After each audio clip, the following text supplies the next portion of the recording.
Abidemi Taiwo, and I am the host and producer of On the Couch with Abby. 2020 was a defining year for us all, and one that will go down in history as one of the most important years of our lives. In 2020, we saw the effect of the global pandemic, COVID-19, a global downturn, global lockdown, and many more. It was a year that taught us many lessons about humanity, and we defined how we look at our role in this world. We witnessed the birth of social movements like Black Lives Matter, and SARS, and here in Ireland, Justice for George. Also in 2020, I turned 30, a big milestone into adulthood. A moment which was meant to be filled with gratitude turned into a heartfelt panic and fear. I was full of anxiety, and I strongly felt that I had not met the expectation that was set for me by the society, especially as a woman of African root. In the past couple of years, I have learned and unlearned a lot about myself, my journey, my identity, my values, my mindset. And I can certainly tell you that there has been a shift in my thinking. I am more confident in myself, in my identity, and on my way to finding my God-given purpose. Becoming 30 is a special series that was put together back in 2020 that highlights real, authentic stories as we undergo a monumental change in our lives. A time full of reflection towards building a better future. I would like to help you to navigate this new world and give you the most authentic insight into what life is like at becoming 30. So whether you turned 30 2 years ago, like me, 5 years ago, or you're about to become 30 this year, next year, or whatever years is to come, this conversation is going to be as valid as they were when we filmed it. This is Becoming 30. All right. Hey, Abe Jawando, thank you so much for joining me on Becoming 30. It's a pleasure to be here. It's actually exciting because we've talked about this for so long. So to actually be doing it is, quite interesting. Mm-hmm. Absolutely. And before I start, I actually have to thank you because you sort of gave me that idea. I mean, you said it in passing in October last year, becoming 30. Like, let's start preparing for your 30th birthday, becoming 30, hashtag becoming 30. And I sort of forgot about it. But around February this year, it popped into my head again. And I was like, okay, you know what? I kept ignoring it, but it kept tugging. It has been tugging at my heart. And I said, I prayed about it. And I said, okay, let's do this. So yeah, thank you for that. Thank you. Thank God that I can contribute in that way or inspire something. It's great to see what this turns out to be. I look forward to seeing what the total package will look like and what you've been working on. Thank you.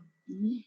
So, Abe, who you are at 30 is a product of your experiences throughout your formative 20s. Obviously, I know you're well into your 40s, but how did you prepare overall for this milestone of becoming 30? To be honest, I mean, I would say that I wasn't prepared at all. It wasn't even something that I even thought about in depth. And maybe it's because of my experience of not reflecting or thinking about it in depth that makes me encourage people that, you need to think about this. You need to address any season that you're approaching in your life. Mm-hmm. So, I mean, in my 20s, I just kind of swung along with life. I never really planned anything. The one thing that I thought I would be a millionaire by the time I was 30. But, to be honest, I mean, even though I thought that, but I never even thought how I would get there. I just always felt that by 30, that would be a good thing to be, And so I just, had a great time during my 20s, not really focusing on anything, not really making any plans, nothing. Just getting on with life day to day. I was not intentional about anything at all. So I don't think that for me, turning 30 was such a big deal, the way that maybe it should have been. Because, I mean, those are I believe now, on hindsight, that my 30s would have been my best years of my life, you know, and I should have maybe taken more time to think it through and plan it through. I think maybe, yeah, I can say that. So definitely I wasn't thinking about, oh, I'm approaching 30 and anything. I just thought I'll be a millionaire, because I just think that 30 is a good age to become successful. Sorry, there's an airplane in the background, but yeah. So that's me. I don't know if that, you know, if that's kind of answer you were waiting for, but yeah, that was basically me. So crossing into your 30s, what was your biggest fear? I think knowing who I am and knowing why I was created. I think that, you know, I had an identity issue well into my 30s. Like, you know, I think in my 30s, I started to think that actually, who are you? Like, I mean, why are you here? Why on earth are you here? You know, and I think that for me, that was the biggest fear of going through life without being able to pinpoint or being at my fullest potential as a person. I think for me, that was probably the most worrying thing about my 30s. I feel like I just all of a sudden woke up one day and I thought, oh my gosh, you're here. You're like 35 and you know, who are you, kind of thing. So I think for me, that was probably my worst fear, because prior to that, like I said, I just swung with life. You know, I just went to work. Went with the flow. I just went with the flow. But I think I woke up in my mid-30s thinking, girl, you need to gather yourself. You need to know what you're about. Who are you to yourself? Who are you to people? Who are you, really? So I think then I spent the next probably 10 years after that trying to discover myself. Yeah, I'd say that was my biggest fear. Wow. My biggest fear wasn't money or any of those things, or marriage, or my biggest fear was realizing that actually I didn't know who I was, and then, you know, I that was that was kind of a problem for me. Yeah. Oh, okay, interesting. Because this actually leads me to my next question. You know, when I was preparing for this, I realized there's actually something called quarter life crisis. I mean, I've heard of midlife crisis. Yes. I never knew such thing existed. And it's defined as a period in one's life when you're from the age of, like, from your mid-20s into your early 30s, where there's a lot of insecurity, there's a lot of doubt, comparison comes into play as well. So did you feel like you actually experienced that? So in terms of comparison, okay, I'm lucky in the sense that when I was younger, much younger, I realized that I couldn't compare myself to anybody. So at a very early age, probably my teens or something. And I think at that point, my parents really made it clear to me that you cannot compare yourself to anybody at all. You know, so I used to get told off if I even sort of compare myself. Like, for instance, my home was the kind of home that if you mentioned that somebody had something and that's why you needed it, you're dead. You know, that's the kind of home I grew up in, you know. So it wasn't, I couldn't say, oh, because then in Nigeria, I mean, the big thing, I grew up in Nigeria. So the big thing was when it comes to holiday time, people would travel and go away on holiday. But my mom owned her own school. And so during the holiday season, we would have summer school. And I was expected to teach at the summer school. So there was no kind of summer holiday as such, you know, because, you know, my parents just, you know, my mom went to work and I just went to work with her. So I know that some maybe I mentioned at some age that how come I'm the only one that is still going, I don't have a holiday, all my friends have traveled.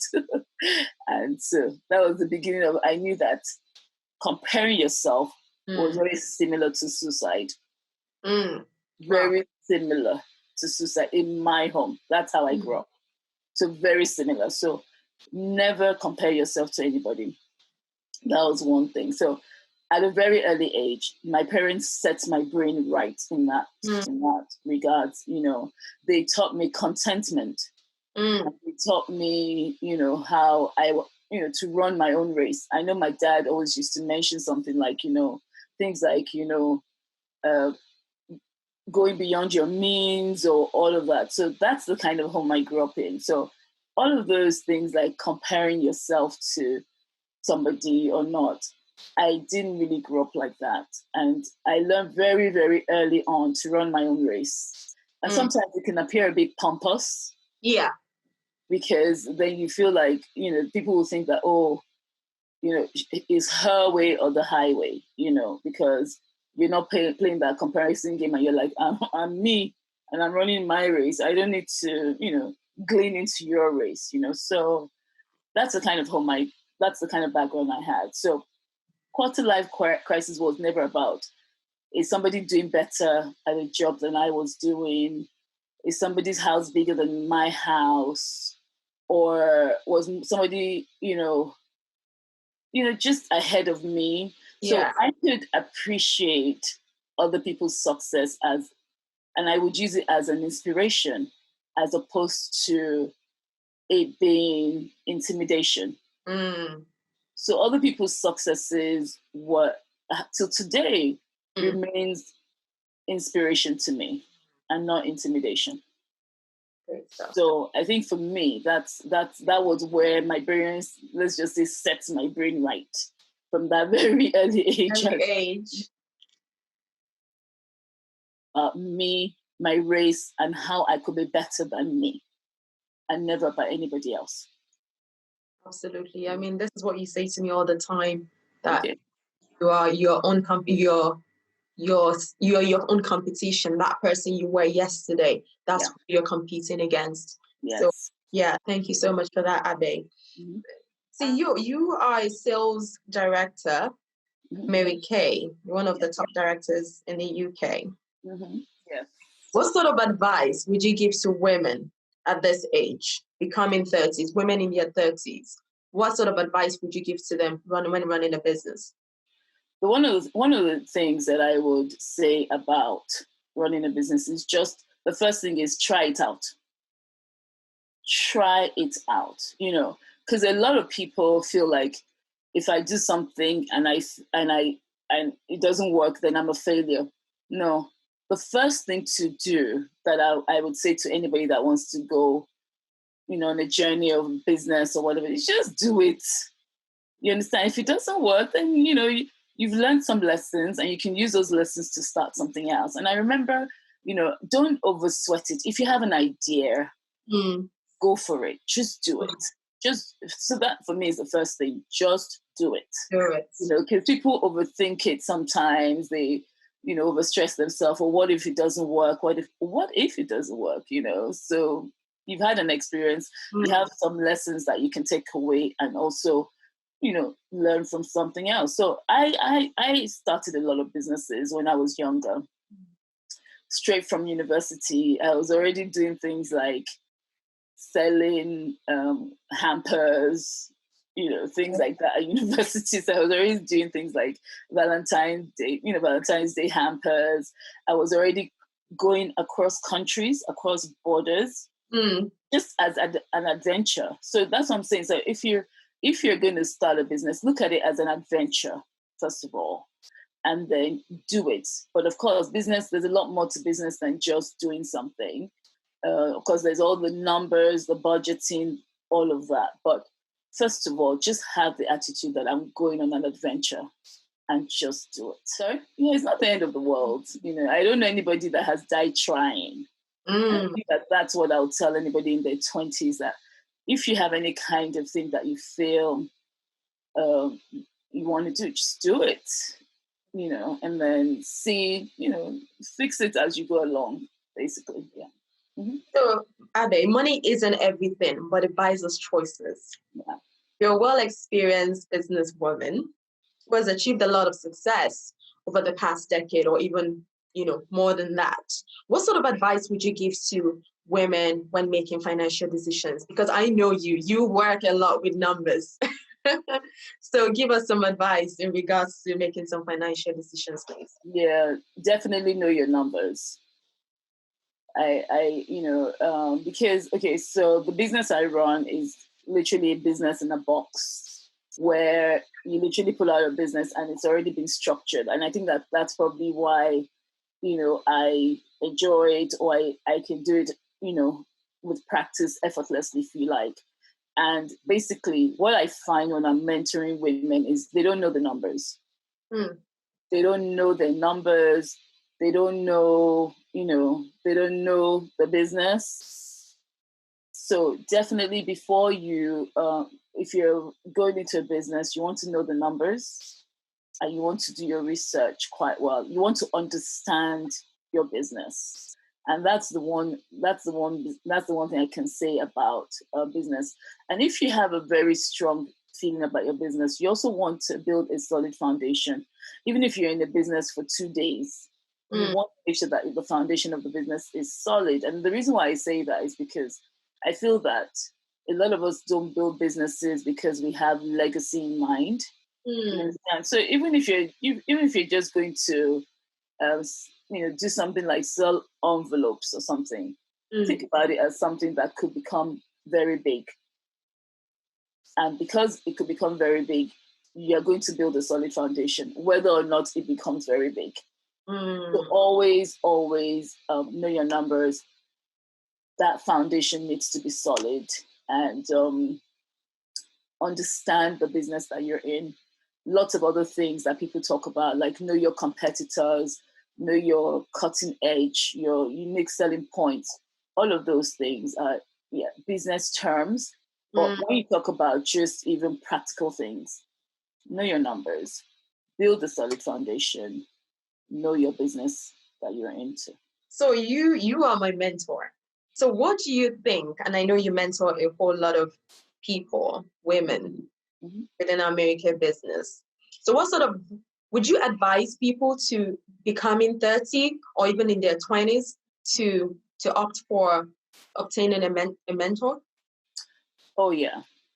If there's anything that a woman like my age or older women will tell you is, when we were growing up, we didn't have the value of mentorship.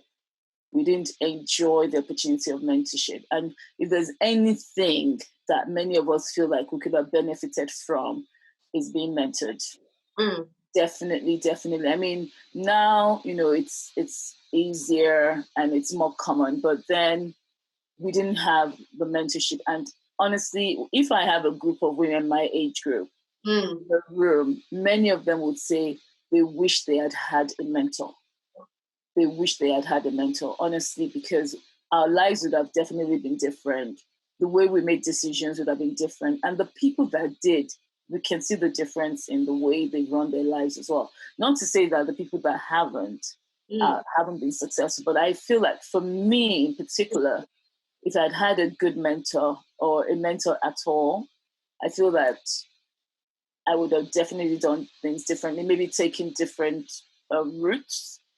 Ended up in the same way, but in a stronger way, So definitely a mentor. You need a mentor. You need somebody that is your cheerleader, somebody that will hold you accountable to God's highest for your life.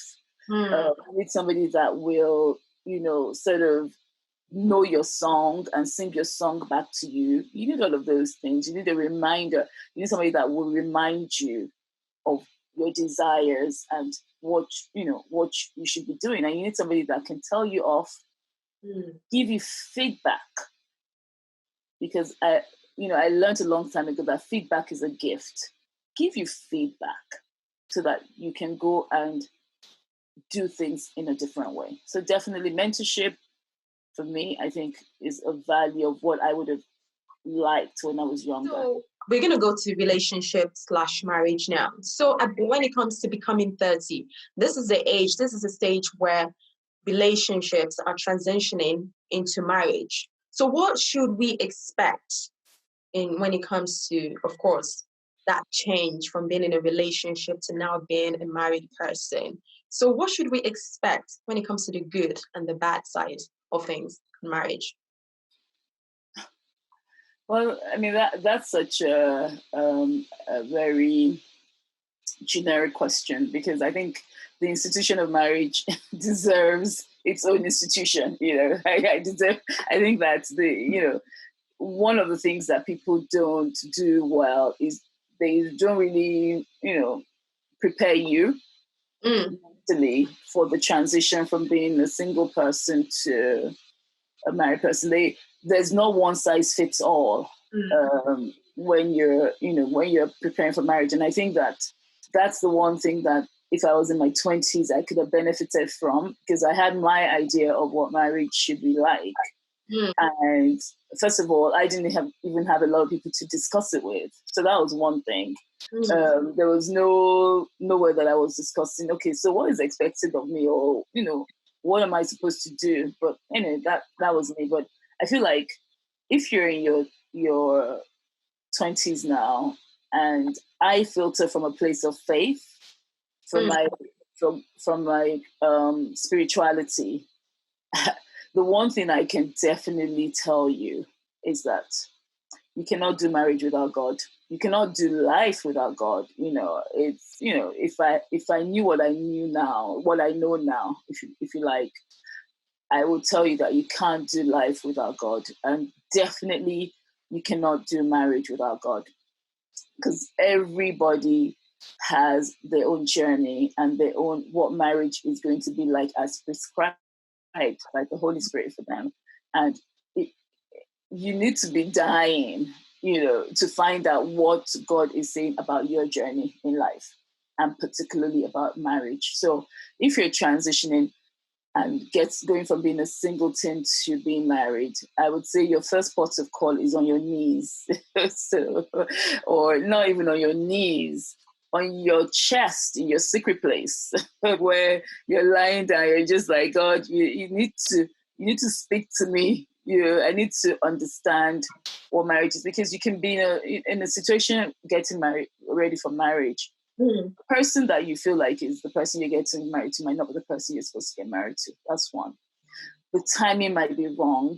So lots of things to think about. And I feel that the only way that you can really get clarity on that is on your chest, face down in your secret place, not even on your knees, like on your chest, really. And I say that with emphasis, because sometimes your knee is not even enough.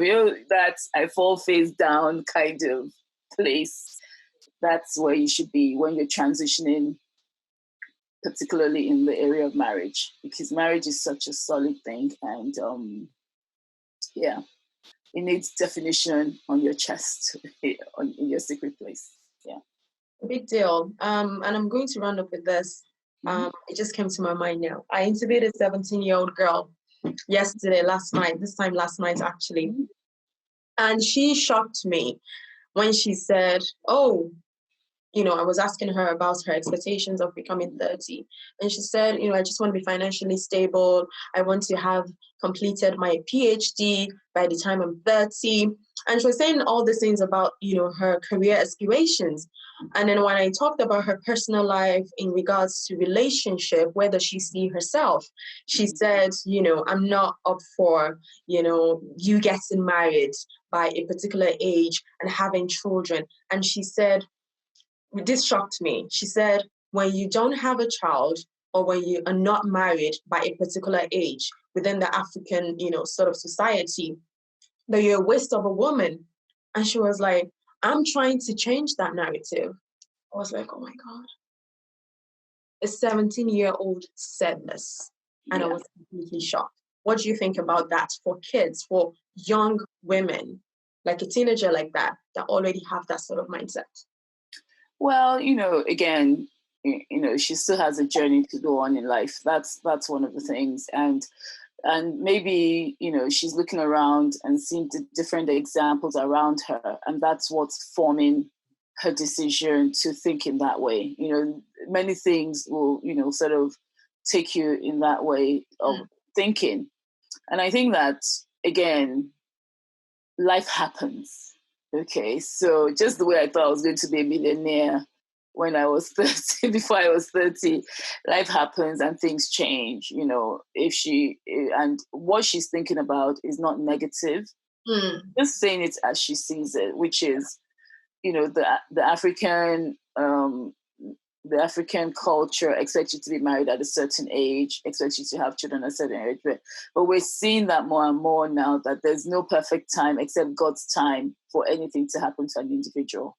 So again, her journey, and I cannot say that it won't change along the lines to suit what God wants for her life, because really, at the end of the day, if you had said to me, oh, you need to be married at this age, have children at this age, and that hasn't happened in the way in which people have prescribed it, does that make me less of a human being?